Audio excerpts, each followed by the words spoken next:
Shalom amigos, el Mora Eliezer, Centro Educativo Shoresh. Estamos en la ciudad de Cleveland, Ohio, y esta es una clase más de el centro educativo. Eh, Hoy tenemos un gran tema y es una de las clases que básicamente voy a compartir parte de un material que vamos a tocar en el curso que se titula Desde Isaías hasta la destrucción del segundo templo. Esto es realmente es, es un curso maravilloso, es un curso, tiene una enorme cantidad de información que va a abrir el entendimiento de pues, los estudiantes de la Biblia, ¿no? Los estudiantes a nivel bíblico. eh, y Esperamos pues realmente que sea una maravillosa experiencia. Hoy vamos a tocar un tema y es el tema vital de este curso. Es el tema que habla sobre dos judaísmos, dos. Eh, a pesar de que no existía el judaísmo antes de Esdras, pero eh, el segundo templo eh, básicamente se unge o eh, estoy buscando las palabras, se le hace la iniciación, esa no es la palabra que estoy buscando, pero bueno, en aproximadamente el año 515 antes de la era común. Y ayer estuvimos dando el operandis, la cronología, el trasfondo histórico, pero hoy vamos a hablar sobre las diferencias entre cómo era el pueblo de Israel en sus creencias antes del exilio babilonio y ya ahora luego cuando nace el exilio, perdón, el judaísmo como religión del segundo templo. Y para poder, para poder hacer esto más fácil, voy a estar hablando de la tradición de fe antes del exilio, preexilio. Para efectos de esta clase vamos a estar hablando de preexilio y vamos a estar hablando de judaísmo del segundo templo. Cuando hable de judaísmo del segundo templo, me estoy refiriendo al tiempo donde estaban los esenios, donde estaba el canon de las escrituras, donde se desarrolló una literatura enoquita, Enoc, el libro de Jonás, literatura sapiencial, donde el libro de Daniel, el libro de Mica, eh, eh, varias vertientes del Apocalipsis de Isaías. Eh, tantos libros, literatura apócrifa y pseudoapócrifa, y vamos a estar eh, refiriéndonos a las distintas sectas y fariseos, esenios, celotas, herodianos, sicarim, bueno, todos los grupos habidos y por haber, judíos herodianos, judíos helenos, toda esta gama de información. Así que hago esta aclaración porque hoy vamos a estar comparando las creencias de cómo creíamos, como judíos creíamos antes que existiera el judaísmo como religión versus ya después, cuando nos hemos formalizado ya como una religión del segundo templo, ¿ok? Y esto pues es muy, muy, muy importante.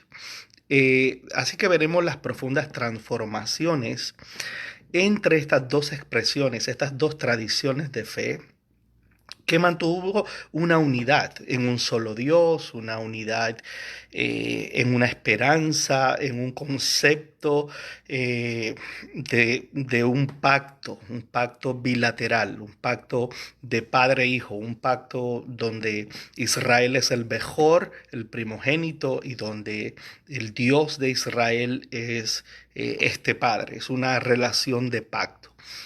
Así que eso se pudo mantener, eso se sostuvo, eso se mantuvo.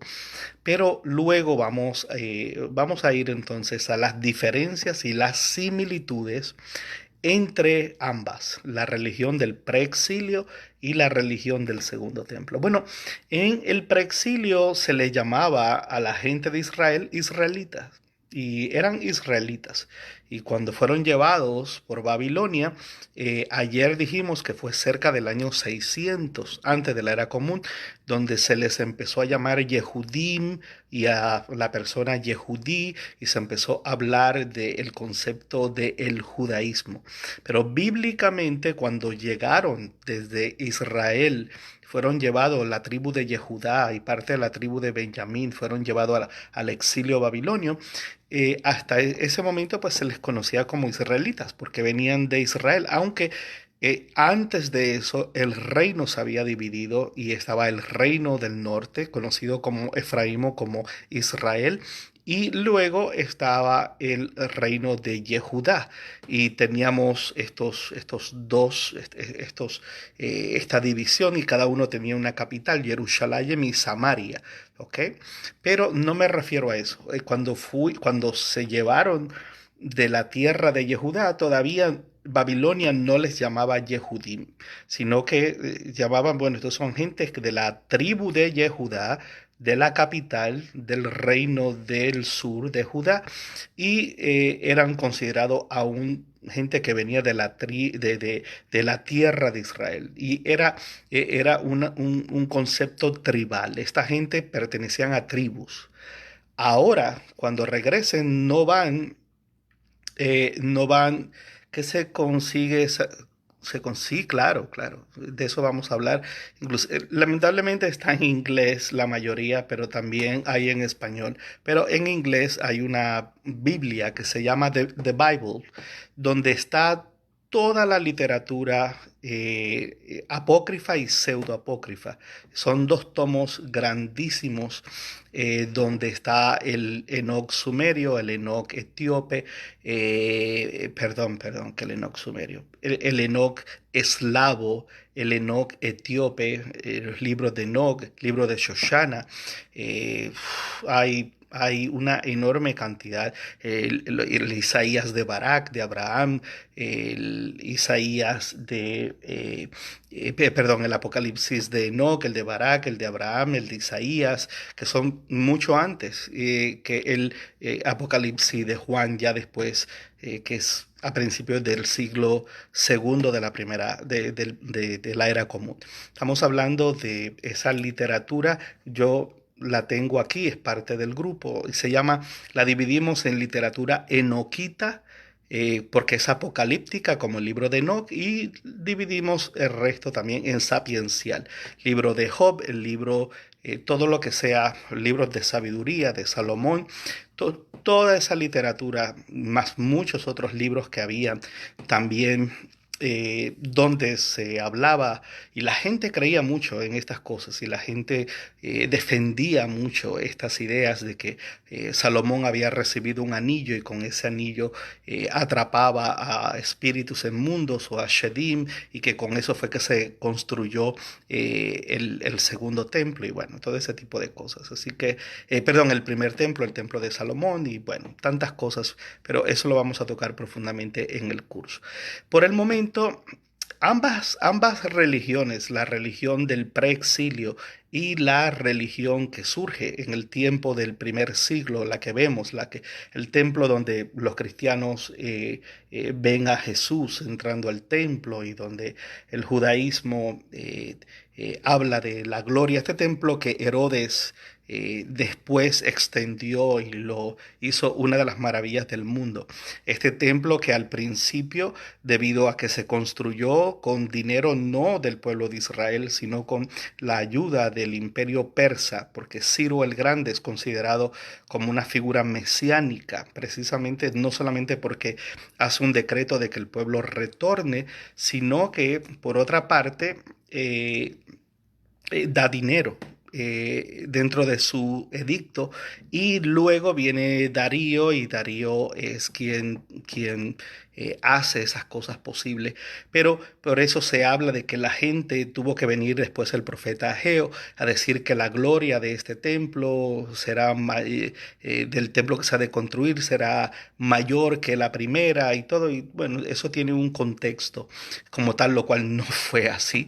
En realidad no fue así, pero si contamos después la extensión de Herodes más adelante, pues sí, lógicamente es una de las maravillas del mundo, una obra, una obra excepcional, ¿no? Una obra única, la cual los romanos, de eso vamos a hablar, no lo querían destruir, pero tenían que causar un ejemplo. La rebelión y los celotas habían causado unas bajas increíbles en el momento político en que se encontraba Roma, y definitivamente es algo de lo que vamos a estar hablando. Eh, en ambas religiones, en la del preexilio y en la del segundo templo, estaba esta idea de que Israel es el mejor, es el primogénito, de que Dios es el Padre, de que es un pacto bilateral, es un pacto, al final es unilateral porque Dios siempre es fiel, pero era esta idea de que yo me comprometo contigo, de que si guardas los preceptos, si escoges la vida, esto es lo que va a pasar, y va a haber abundancia y va a haber seguridad y todo este tipo de cosas. En ese sentido es un pacto bilateral. Y la pertenencia de la tierra de Israel, de que la tierra pertenecía al pueblo de Israel, y que la ciudad era el centro donde Dios había puesto su nombre en ese lugar. Y lo que era la tierra, el templo, que eso era como un pacto sellado eterno. Y la ciudad, pues santa, o Jerusalén en ese sentido. Hasta ahí todo más o menos va bien, hasta ese momento. Y me doy cuenta ahora, un momentito, de algo que se ve bien la clase, y es que tengo aquí todo en PowerPoint. Bueno, so, ok. Hmm. Acabo de perder la clase. Hay láminas y aparecen láminas y no aparece el texto de todas estas cosas. Bueno, vamos a ver si lo puedo hacer acá de memoria. Lo otro es que hay una transformación muy grande, una transformación enorme en el sentido de lo que es ciudadanía. La ciudadanía, usted nacía dentro del pueblo de Israel y usted tenía derecho, y su familia tenía derecho a la tierra, y tenían derecho a esa tierra tenía que regresar, y esa tierra que había sido dada a estas tribus era una tierra que siempre había que mantenerse. Y aunque habían ciertas excepciones, pero en todo caso, en el año 50, en el año de jubileo, era una sociedad agrícola, era una relación, volvemos, bilateral, y donde había una fragilidad agrícola de la lluvia temprana y tardía. Era muy frágil esa ventana de tiempo, por lo que dije ya en unas clases, si caía la lluvia antes de tiempo, la espiga se quedaba abajo y se podría, y no volvía a pararse, y definitivamente el pueblo pasaba hambre. Así que se interpretaba que todos estos ciclos climáticos estaban íntimamente relacionados con la relación de fidelidad entre Dios y el pueblo de Israel. Por otra parte, aquellas personas que no eran parte del pueblo de Israel no tenían derecho a tener tierra.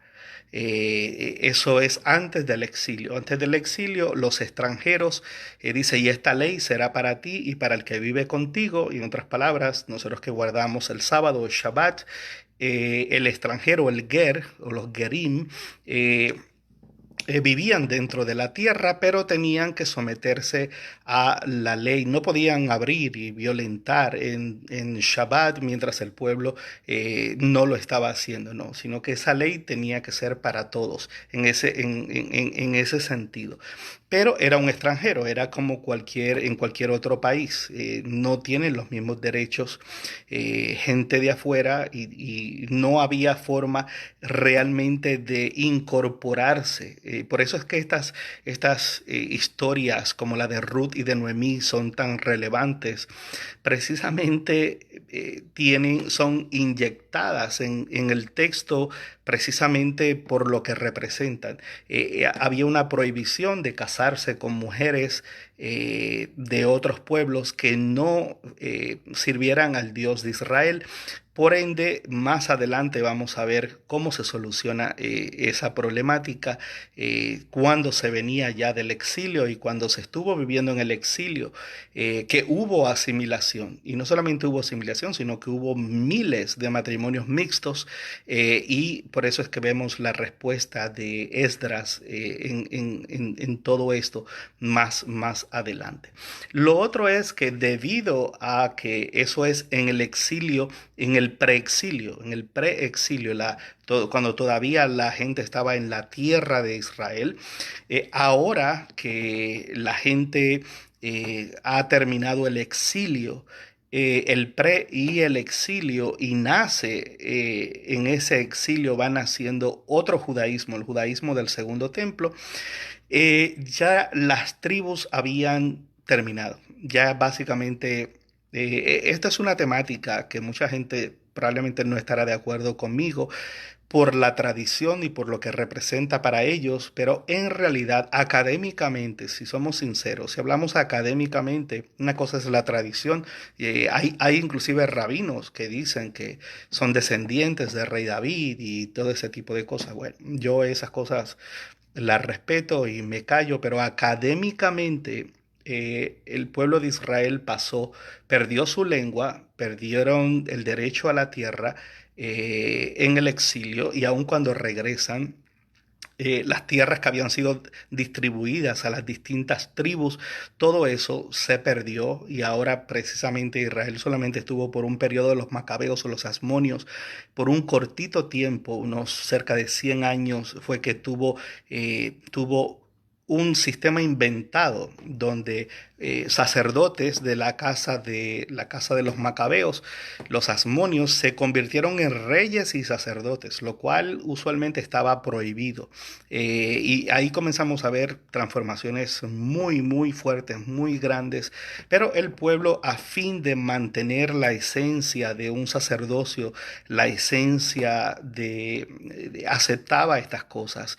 Y ese mensaje que había hablado Isaías, Jeremías, Ezequiel, especialmente Jeremías, de restauración, de yo no tengo pensamientos de mal ni de calamidad, sino que vienen cosas nuevas, viene una restauración en la gente, pues con paciencia, bajo un nuevo modelo social, porque se habían criado completamente distinto a como sus padres se habían criado las dos generaciones anteriores. Pasaron 70 años en el exilio babilonio y es entonces cuando vienen estas transformaciones. Así que una transformación de una vida agrícola a una vida cosmopolita en el imperio persa, en Babilonia, una enorme ciudad, y por eso es que vamos a ver muchas fotografías para que nos localicemos de cómo toda esta gente pasa de ser agricultores, son llevados a una mega ciudad llena de literatura, claro, en cuneiformes, en tabletas, y ven otra escritura, es otra lengua, el arameo, ven la gloria de Babilonia, ven la ciencia, la astrología, la astronomía, aún la matemática, el calendario, de toda esa división de un año, 12 meses, un día 24 horas, una hora 60 minutos, un minuto 60 segundos. conocían la distancia entre la tierra y el sol y podían predecir los equinoccios. El pueblo de Israel realmente estaba muy atrasado en todas estas cosas. Y cuando viene esa transformación y ahora se regresa a la tierra, bueno, llegaron agricultores y llegaron gente tribal, ahora salen clanes y ahora lo que quedaba era, bueno, sí, mi abuelo, mi bisabuelo eran de la tribu tal. Cuando regresaron no había tal cosa como una tribu. Lo que habían eran clanes, y clanes que habían sido absorbidos, aún los que habían quedado en la tierra no tenían la autoridad tribal porque estaban bajo sátrapas y estaban bajo el gobierno, en otras palabras, las posiciones, estas personas por un tiempo sirvieron como representantes ante la autoridad o el sátrapa que estaba dentro de la tierra de Israel, los que habían quedado, los pobres, los niños, los menos fuertes, la gente con menor educación. Todas estas cosas también aún dentro de la tierra se fueron asimilando. Y cuando se regresa a la tierra es entonces que hay un choque enorme entre ese judaísmo que se conoció una vez y que era altamente agrícola y que aún las festividades, los muedim, los tiempos, todo lo que se hacía iba a la luz de ese sistema del templo y ese ciclo de la luna nueva y ese ciclo agrícola y las estaciones. Ahora Israel, ni la gente aún adentro de la tierra tenía control sobre esas cosas. Y eso al final resuelve o lo que hace es que no es que resuelva, es que produce. Eso al final lo que hace es producir unas realidades, y era que la gente había ido al exilio, se habían enamorado en el exilio de mujeres, habían tenido hijos, y ahora realmente si querían ser parte de esta nueva ola, esta nueva orden religiosa llamado el judaísmo del segundo templo. Esdras más adelante viene y separa familias, separa niños. Hay que dejar las mujeres de muchos años, que fueron esposas por muchos años, y el que no estuvo dispuesto a hacer eso, pues se quedó en el exilio con sus familias y se fueron asimilando, y es ahí donde se comienza realmente a hablar de la palabra conversión. Es donde por primera vez comenzamos a ver esta idea de los conversos, de que el que quería realmente ser parte de esta nueva institución llamada el judaísmo del segundo templo, pues tenía, ya ahora no era un asunto de ciudadanía o de nacionalidad, sino ahora había un mecanismo completamente distinto donde personas que étnicamente no eran judías ahora podían ingresar y podían tener los derechos religiosos y ser parte de este nuevo sistema, lo cual en el sistema anterior no era tan fácil, y había mucha oposición de parte del pueblo y la gente era muy reacia a aceptar a personas de otras nacionalidades, porque pues se consideraban personas que étnicamente no eran parte de esa línea paternalista y de esa línea sanguínea y de ese pueblo, a pesar de que sabemos, claro, tenemos el caso de Noemí y de Ruth, pero todos estos casos se hablan mucho. Es igual como el libro de Jonah, el libro de Jonás, que también es parte de esa literatura. Hay mucho debate sobre el libro de Jonás y hay eruditos judíos que creen que el libro de Jonás en sí es un folclore, es un cuento que tiene por propósito precisamente luchar contra la ideología que hubo preexilio, donde a los gentiles se les veía como gente, no es por discrimen meramente, sino es porque las prácticas gentiles definitivamente, pues a la luz de las escrituras hebreas, eran unas prácticas consideradas realmente muy lejanas de lo que el pueblo entendía que era un sentido de justicia social y un sentido de aquellas cosas que habían que guardar y proteger. Por ejemplo, los animales, habían prácticas gentiles terribles, donde una de las razones por las cuales nosotros no mezclamos leche o productos lácteos con carne es precisamente para recordarnos a nosotros, no es porque sea pecado, es porque es un recordatorio para nosotros de la justicia que tenemos y de la responsabilidad que tenemos, no solamente con el ser humano, sino también con los animales, con la creación integral del Boreolam, del Creador, de Dios.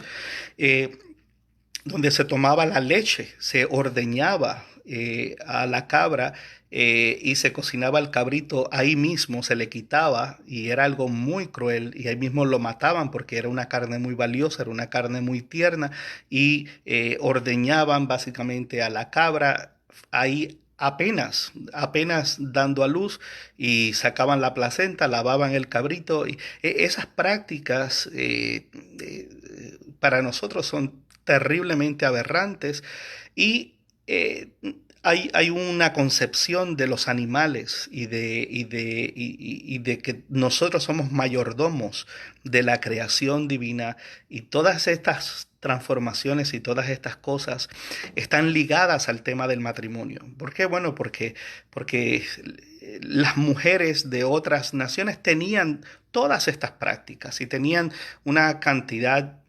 cultural de ideas las cuales chocaban profundamente con el sistema y con el sentido de Sedek, Sedek Tirdof, justicia, justicia perseguirás, lo cual en ese momento y continúa siendo la base primordial pues, del judaísmo hoy, ¿no?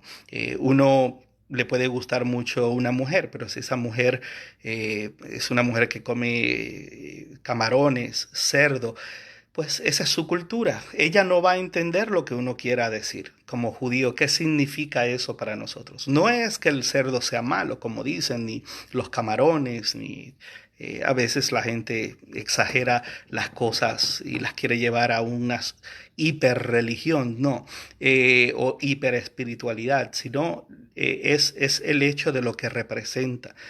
Son recordatorios profundos para nosotros porque el cerdo lo que come ratas, porquerías, basura, se revuelca. Son animales que guardan sus desperdicios en la pezuña o en las patas de cerdo.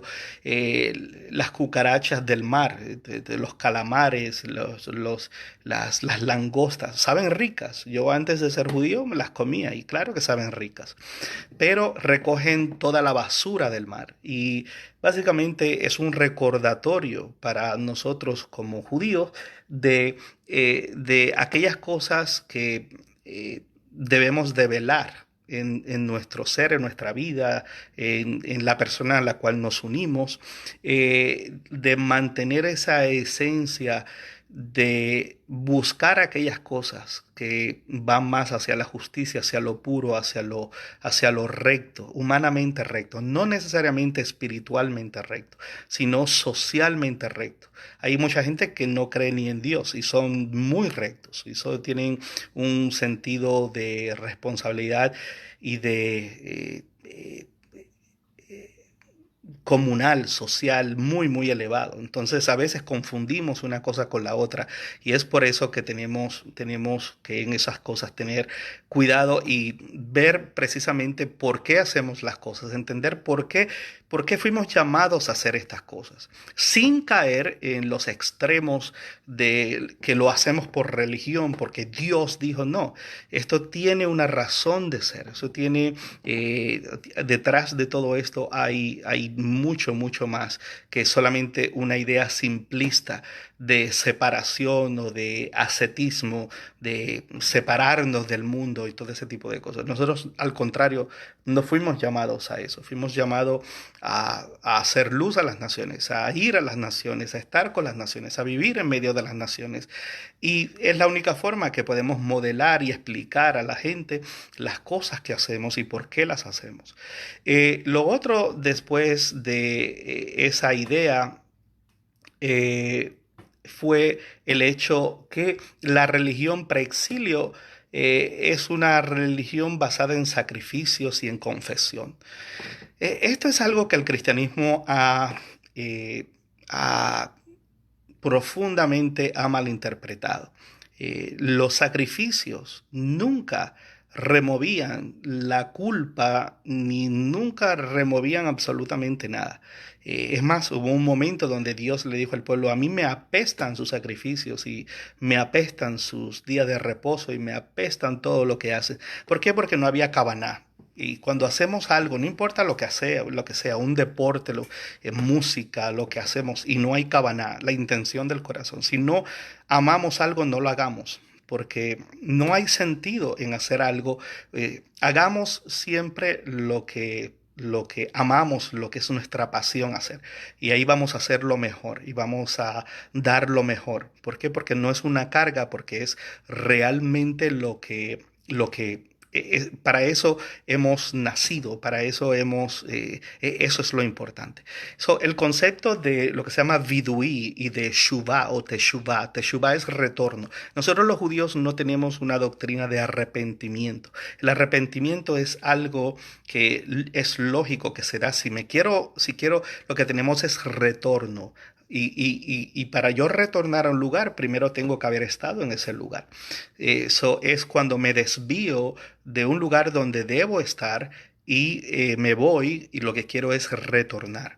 Quiero regresar a la relación de padre e hijo, no a una relación de miedo, ni de terror, ni de salvación, ni de nada de estas cosas. Es una relación donde yo soy hijo de Wilfredo Sepúlveda y puede ser que la relación se dañe entre Eliezer Sepúlveda y Wilfredo Sepúlveda. Y yo puede ser que me cambie el nombre y me lo cambie a, qué sé yo, eh, a Ben Mayor o lo que sea, un nombre inventado. Eso no quita el hecho de que Wilfredo Sepúlveda es mi padre y me engendró. Yo tengo parte de los genes, están ahí y eso nadie lo puede cambiar. So, la transgresión, la idea que había en el preexilio y que aún todavía sigue habiendo en parte, es que cuando yo soy desobediente y cuando transgredo la Torá, la guía, la instrucción de lámpara es a mis pies tu palabra y lumbrera mi camino, cuando yo decido inclinarme hacia el mal, lo que sucede es que se daña la relación, pero no el estatus. Yo nunca dejo de ser hijo. Podré ser un hijo rebelde, podré ser un hijo difícil, podré ser un hijo y voy a sufrir las consecuencias de mis actos. Hoy pongo delante de vosotros la vida y la muerte, tú escoges la vida y si escoges verajá, tienes verajá, si escoges kelalá, la maldición, pues tienes kelalá. Y es algo donde mis actos, ahora, ¿cómo yo hago retribución por eso?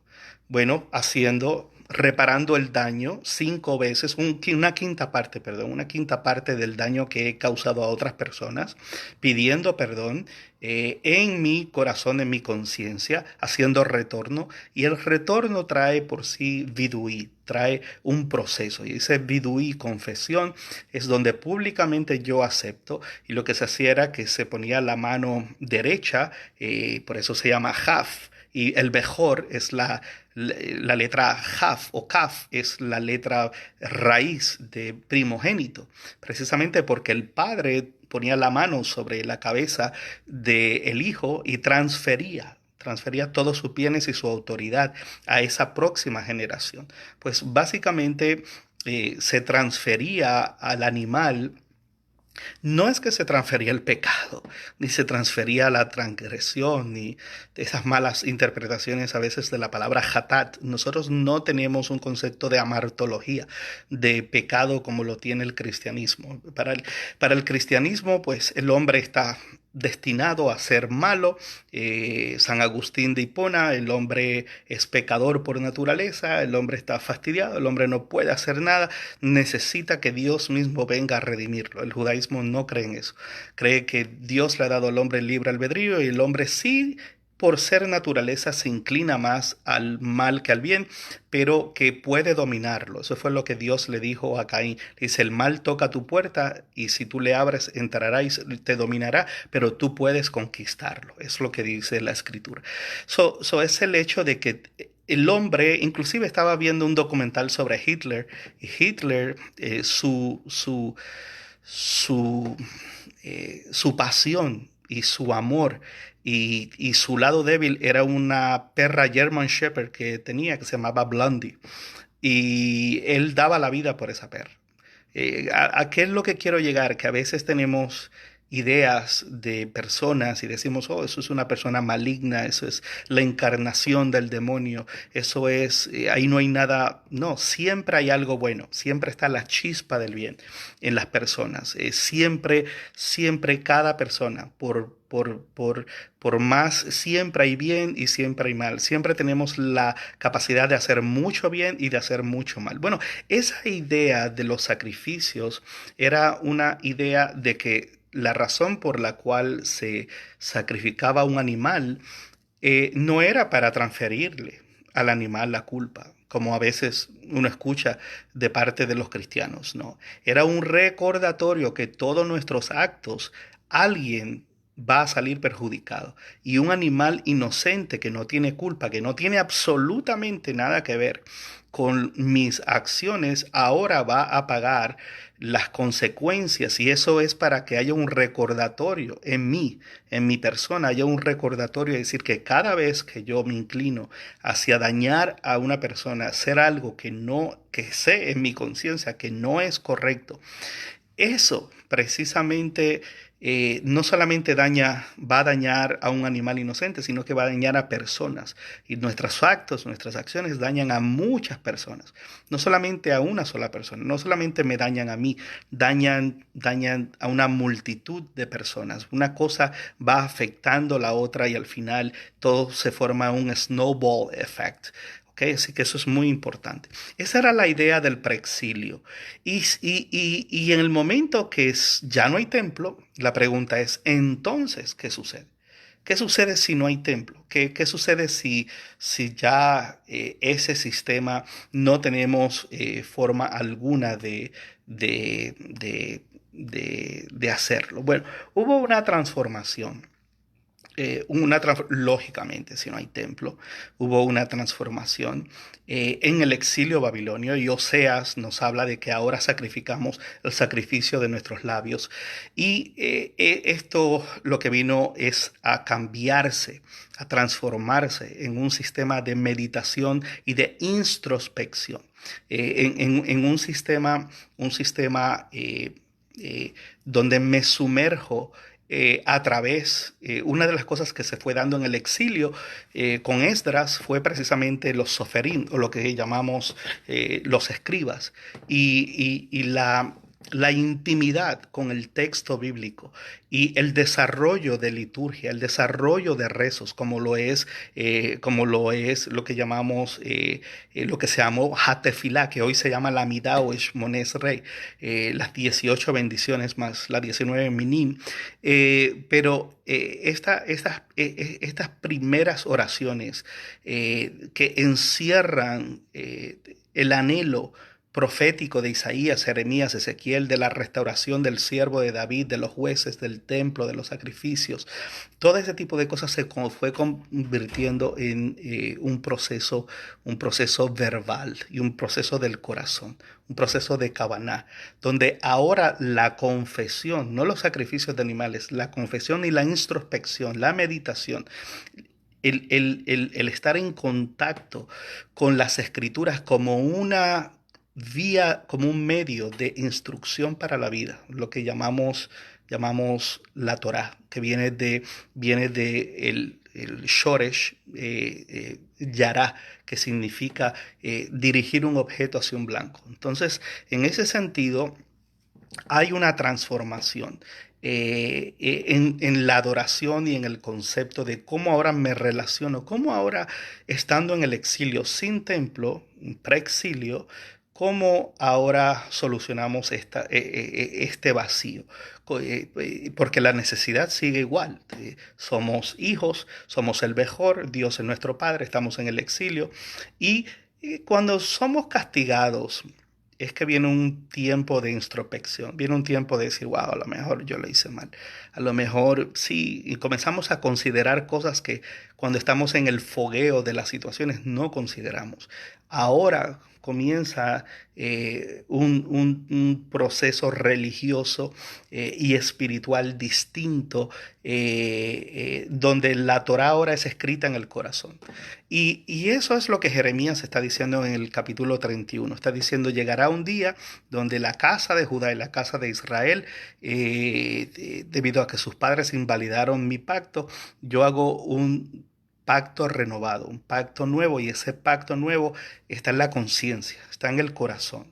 Y lógicamente vamos a ver por qué Jeremías dice eso. La gente no tenía Torah en el tiempo preexilio. La gente cree que porque hoy vamos a la sinagoga y porque los judíos hoy leemos Torah y porque hay tantos libros, en aquel tiempo la enorme mayoría de judíos en su vida a lo mejor se habían escuchado o visto a alguien leer la Torá 5 veces, 4 veces en su vida, a lo mejor era mucho.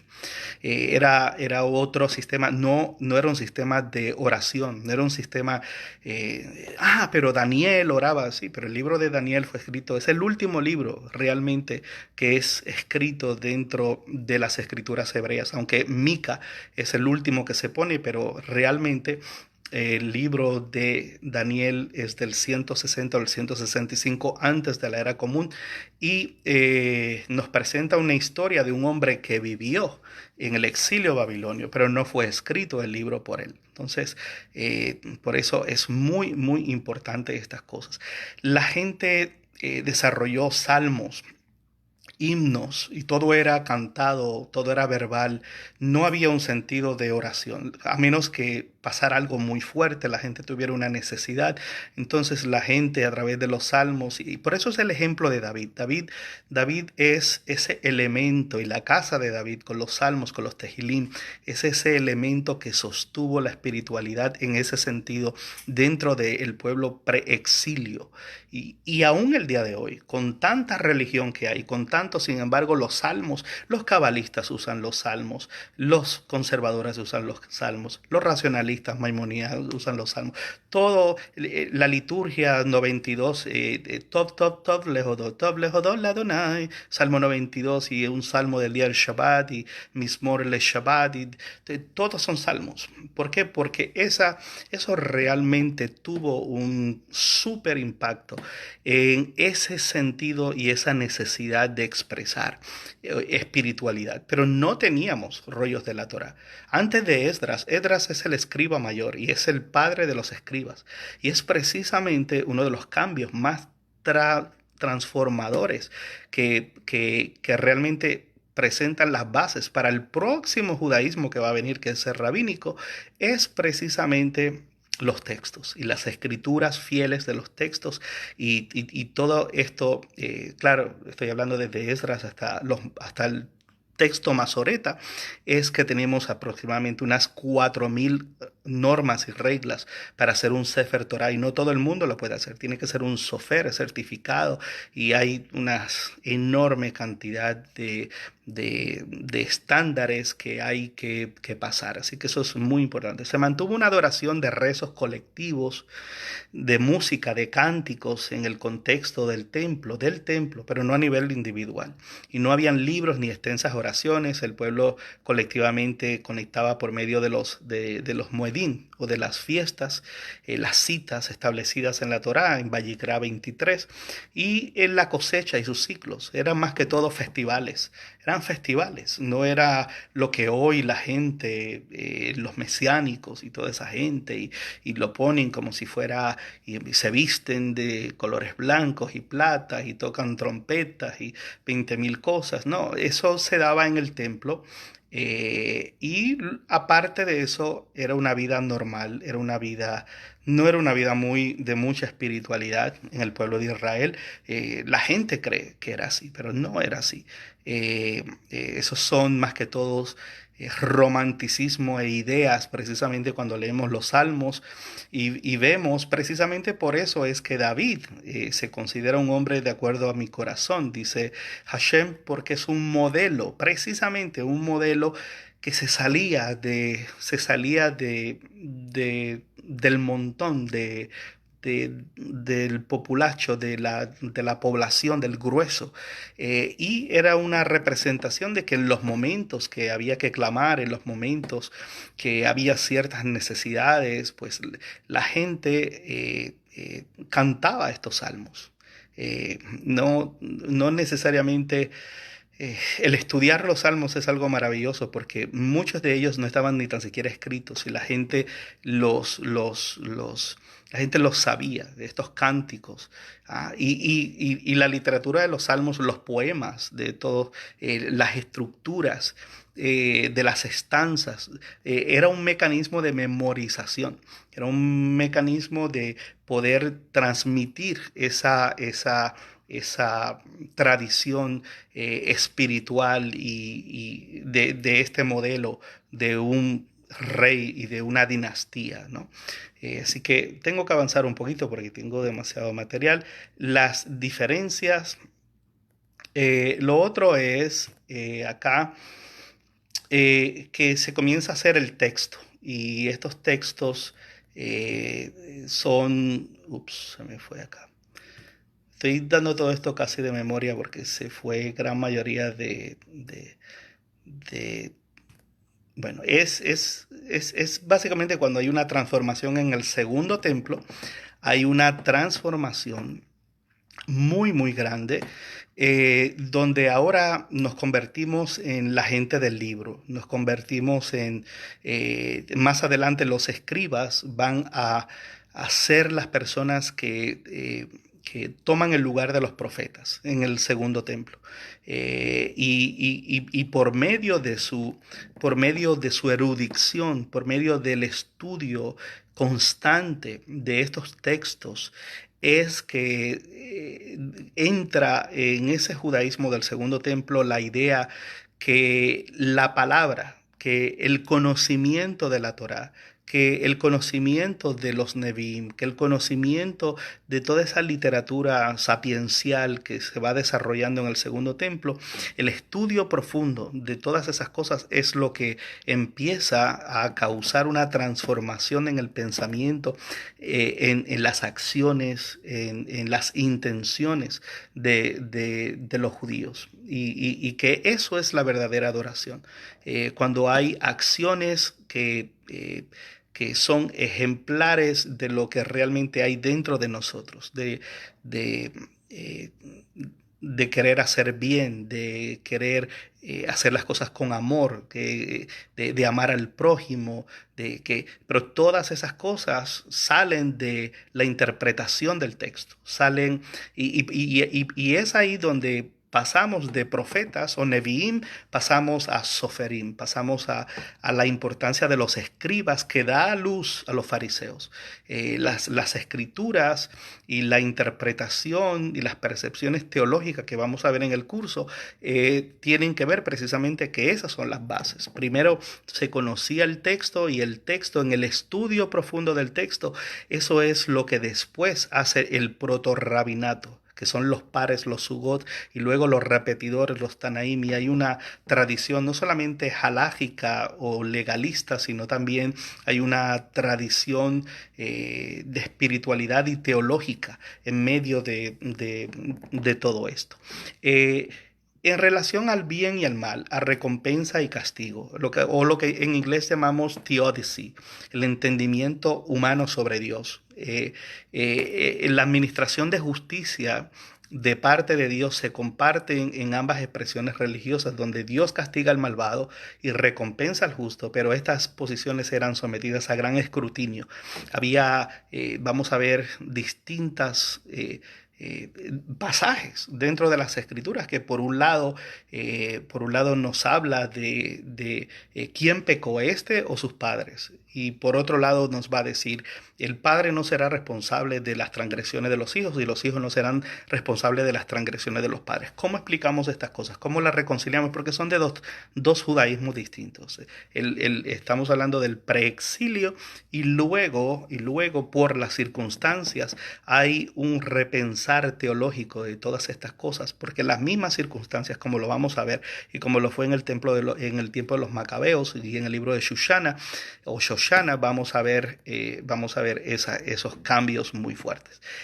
Por un lado, en el preexilio, la teódesi era que Dios es quien administra justicia sobre todo el mundo y el justo y el injusto no estaban siempre bajo la misma atención de Dios, debido a que en ocasiones Dios castigaba o recompensaba más tarde en la generación. ¿Quién pecó? ¿Tú o tus padres? En otras palabras, yo puedo estar pagando, había la idea de que uno podía estar pagando la iniquidad que dos, tres, cuatro, hasta la cuarta, la quinta generación de si había habido acciones muy, muy terribles, muy malas. Eso a nivel social tiene mucho sentido. No es la norma, pero tiene sentido. En otras palabras, eh, eh, supongamos, es un caso extremo, pero supongamos, eso no quiere decir que obligatoriamente en una generación, una serie de generaciones hayan ciertos yugos generacionales y no se rompan. Pero por otro lado, sí, socialmente se ha probado que esto tiene sus excepciones, pero generalmente también es así. El caso de la esclavitud, el caso de ciertos grupos, de cómo viven, de sus expresiones hacia el trabajo o hacia que se les debe algo o yo soy el producto de mi ambiente o aquí no hay oportunidades porque mi abuelo trató, mi papá trató, yo he tratado, tengo que escapar de aquí porque si no mi hijo no va a tener y va a vivir en lo mismo. Lo mismo pasa con el alcoholismo, con la drogadicción. De ahí venía el pensamiento. Ese pensamiento preexilio unía lo espiritual a las situaciones que cada generación pasaba e interpretaba eso de acuerdo, sea para bien o sea para mal. ¿Okay? Eso es en el preexilio. Ahora, luego en el segundo templo, durante el segundo templo se creía que el justo y el malvado recibían su justo atributo en vida y por las acciones cometidas y no era responsable por las acciones y las transgresiones responsable. Voy a cambiar aquí a la A. Por las consecuencias de recompensa, las creencias sobre estos, perdón, me fui, me fui para otro lado. Aquí está. Las transgresiones, era responsable de las transgresiones de los antepasados y se recibe o en esta vida o en la vida futura o en las obras presentes. Es lo que hoy la gente llama el karma. Pero por otro lado, en el judaísmo del segundo templo, la gente comenzó a darse cuenta por las experiencias que pasaron con los macabeos. Empezaron a darse cuenta que eh, eh, no siempre las personas reciben recompensa o reciben castigo aquí en la vida. Y eso es lo que sirvió de base, eso sirvió para que luego en el futuro el concepto de punishment and reward, de castigo y recompensa, el concepto de resurrección de los muertos, el concepto de el mundo por venir, fueran mecanismos para alentar a las personas a hacer bien. y fueran mecanismos que llevaran a las personas a tomar responsabilidades por sus hechos, por sus actos, de que todo acto tiene una consecuencia y que si no es aquí, como fue en la literatura de ese tiempo, en el segundo templo. El libro de Shoshana es, yo diría que uno de los mayores en eso. Pero vemos el choque entre la literatura de Job, que se pone más o menos en ese tiempo, y presenta una noción completamente distinta a la del libro de Shoshana. Y a muchos otros libros apócrifos y pseudoapócrifos sobre dónde recibe el hombre recompensa o castigo. ¿Dónde? ¿Aquí en la vida? ¿Y qué pasa si muere y vivió toda una vida haciendo mal y vivió una vida siendo un rico y vivió una vida siendo... Entonces de ahí se va desarrollando todas estas ideas que son fascinantes y las vamos a ir viendo en el curso. Luego... Durante el segundo templo se desarrollaron elaboradas creencias sobre estos temas como consecuencia de las ideas sobre castigo y recompensa y la justicia individual. Ahora pasó de algo colectivo a algo individual. Ahora no es todo Israel, sino ahora también soy yo como persona. Y la justicia, un alto sentido de justicia, primero individual, luego colectivo y luego global. Y por eso es que luego se va reinterpretando Isaías, se va interpretando Ezequiel, Jeremías, y se va hablando de una era mesiánica, se va hablando porque ya las consecuencias políticas, las situaciones políticas comenzaron a marcar profundamente y ya se empezó a realmente a aceptar, a asimilar. Dice, aquí no va a haber un Mesías, aquí lo que va a haber es una era mesiánica. No hemos tenido Geulah, no hemos tenido redención, no tenemos un gobierno. Si tenemos un Mesías, no tenemos un gobierno libre para que venga y reine, como David reinó. Entonces se empezó a hablar de otros conceptos, de la era mesiánica.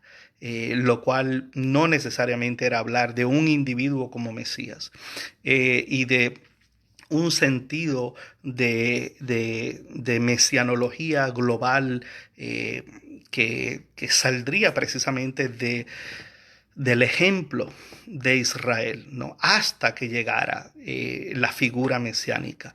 Entonces, la soberanía de la tierra, de Israel, de Jerusalén, del templo, y un Mesías autónomo, un rey autónomo, lo cual hoy no tenemos. Hoy tenemos a Jerusalén. ¿Y por qué hay ese rezo de Geulah, de redención? Bueno, porque Jerusalén está lleno de iglesias, iglesias por todos lados, mezquitas por todos lados, y eh, todas representan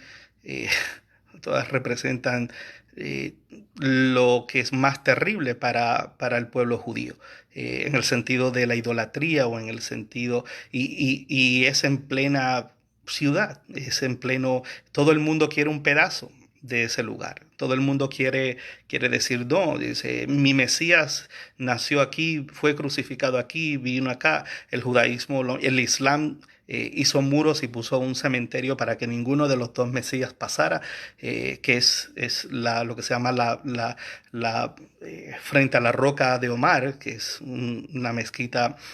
Supuestamente el Islam dice que desde ahí ascendió Mohammed o Mahoma al cielo, y pusieron que antes esa puerta, cuando se abría, daba directo a la entrada del segundo templo en el primer siglo, y ahí estaba el templo. Y era considerado un lugar donde los gentiles no podían entrar. Hoy, pues, hay todas estas luchas de ideas entre estas tres religiones, y las tres afirman tener el mismo derecho a la tierra y a los conceptos. Sin embargo, tienen tres conceptos completamente eh,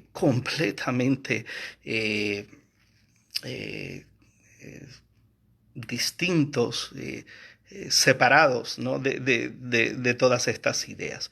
Y ya casi finalizando, tenemos también el bien y el mal en el preexilio. el concepto, observando la naturaleza y las fuerzas de esta entre bien y el mal, se concluyó en un dualismo bajo el dominio de un solo Dios. El verbo hebreo satán significa adversario o oponerse, surge como una expresión de tantas cosas que se oponen hacia todo lo que es bueno y verdadero, y el hombre no tiene una naturaleza pecaminosa, pero tiene un estado físico que tiende a escoger el mal dentro de su lucha interna que mora en su dualismo personal. Esa era la idea de el tiempo del preexilio. En el judaísmo del Segundo Templo, Dios, no el hombre, necesita intermediarios para correr su creación. Y esta es una idea fascinante. Y es una idea que después el judaísmo rabínico la tomó, especialmente con la Cábala, cuando esto de las emanaciones.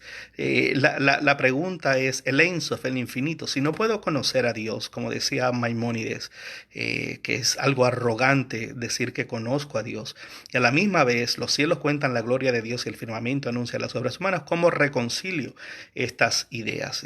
Si no necesito, no soy llamado a tener intermediarios para llegar a Dios, ¿cómo es posible entonces que Dios necesite intermediarios para correr el mundo? Pero en sí lo que está hablando es de la providencia divina. Lo que está hablando es la forma en que el ser humano piensa, dice, cómo Dios sostiene todo lo que sigue creando constantemente, cómo sabe que existe, cómo es que puso reglas, leyes y se desatendió, o es que constantemente hay una conciencia, hay una acción consciente de todo lo que va creándose, todo lo que va teniendo vida, todo lo que va muriendo, a dónde va lo que va muriendo, qué pasa con lo que va muriendo, y es ahí donde el ser humano desarrolla todas estas ideas. Y la Cábala con Luria visualizó esto de una forma muy gnóstica y neoplatónica, en el sentido de las emanaciones y las sefirot, como estas especies de energías divinas y de chispas y de vasijas en las cuales hay mundos que son muy lejanos de luz y que se van filtrando a mundos más bajos. Y es un lenguaje humano para tratar de esas ideas básicas de eso, a pesar de que Luria es 1600 años después, 1700 años después. Pero siempre estuvieron en el pensamiento y en la teología del Segundo Templo. Y eso es muy, muy importante. Y el tema de los profetas, el tema de los reyes, el tema de los profetas, la línea davídica era honrada y venerada como representante de una autoridad delegada por el mismo Dios, con smijá o con unción, con aceite especial por parte de un sacerdote o profeta. Y el profeta era la voz del pueblo. El profeta era quien ponía en jaque mate al rey y mantenía ese balance, llamaba a cuentas, básicamente llamaba a cuentas al pueblo, ¿no? En su relación con Dios. Los profetas se convirtieron en videntes del futuro, ya en el Segundo Templo. Y con esto me refiero a la literatura esenia, los místicos, a sanadores, maestros sanadores, a hombres justos.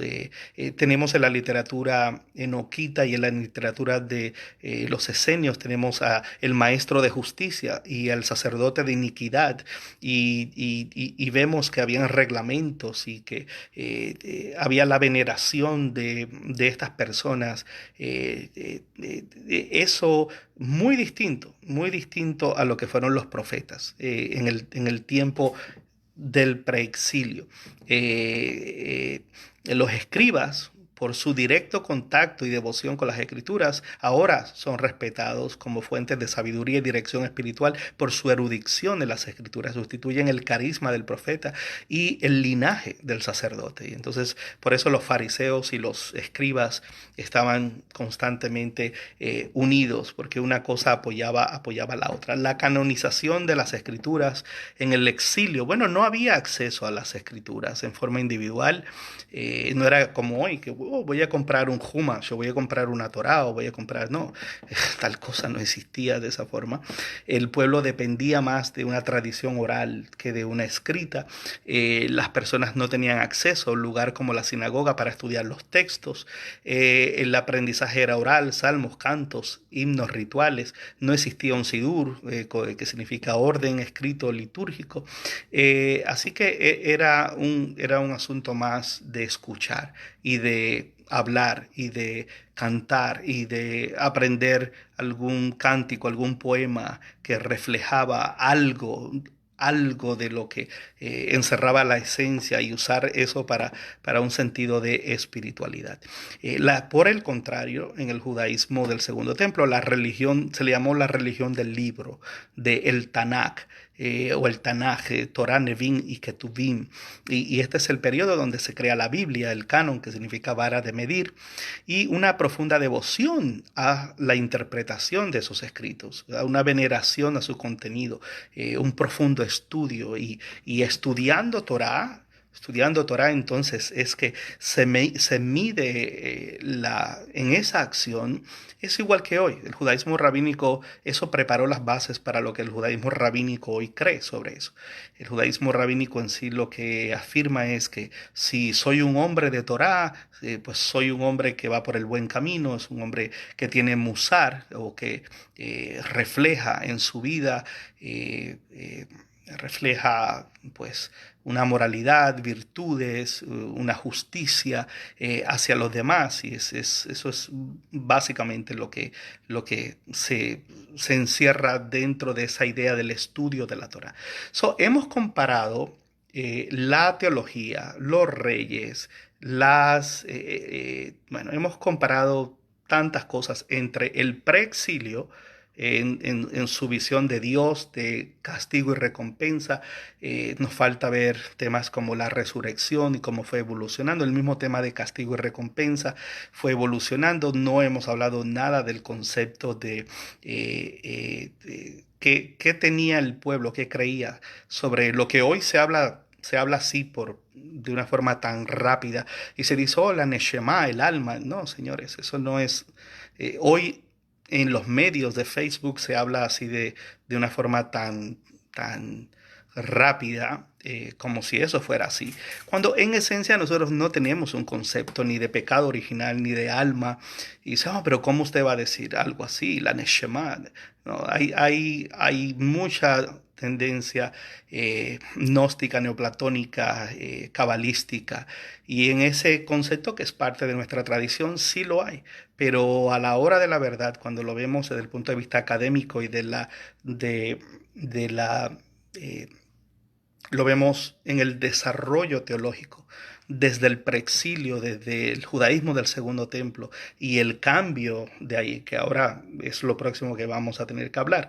Ya hablamos de cómo eran todos estos pensamientos antes del exilio y durante el exilio, y luego las influencias que tuvo, y de la literatura del Segundo Templo a volver a los sacrificios y volver otra vez a tener, pero con una teología distinta, con conceptos distintos. A pesar de que en los dos templos, el de Salomón y el de Herodes, hay sacrificios, pero la sociedad, el exilio babilonio cambió todo. La forma de pensar teológica, la estructura social, la parte filológica o la parte aún filosófica con Filón de Alejandría, con los judíos helenos. Hubo una transformación de otra religión, otra cosa. Y luego viene otra, que es por eso llamamos la era común. Y es que ahí entonces entramos a cómo los rabinos tomaron el control y tomaron lo que antes habían sido el rol de los profetas, que luego lo tomaron los escribas, y luego los escribas ayudan al proto-rabinato, y como el proto-rabinato a los Tanaim, y entre los Tanaim y los Amoraim se forma un sistema de Yavné en adelante completamente distinto, y teníamos entonces que volver a revisitar todos estos conceptos, resurrección, concepto de castigo y recompensa, todas estas cosas, para ver lo complicado, porque había unidad dentro de una gran diversidad de sectas, de grupos, de ideologías, y eso pues lo vamos a ir tocando más adelante. Gracias a todos por su atención. Este es el Centro Educativo Shoresh. More Eliezer, el Centro Educativo Shoresh es una organización judía educativa. Yo soy graduado de la Escuela Rabínica Hebrew College en Educación Judía. Y para los que no me conocen, y pues nosotros ofrecemos cursos eh, sobre mayormente pues todas estas temáticas teológicas, filosóficas, históricas del judaísmo, y estamos en este maravilloso curso promocionándolo desde Isaías hasta la destrucción del segundo templo. Un tiempo fascinante, un curso que comienza aproximadamente en unas 2 semanas, y estamos pues dando como pequeñas introducciones de todos estos temas que vamos a estar tocando, lógicamente más profundos, y gracias. Y pues ahí les invitamos a que consideren estudiar con nosotros y ser parte de esta comunidad educativa, y poder pues juntos crecer y poder adquirir todo este conocimiento que es maravilloso. Yo amo esto, es mi pasión, es un honor para mí el poder pues compartir un poquito de todo esto con ustedes.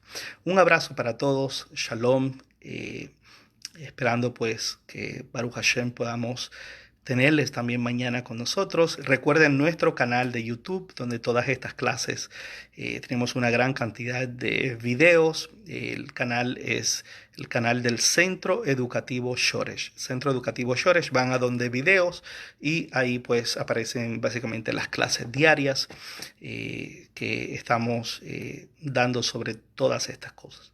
Un abrazo para todos, y que tengan un gran día.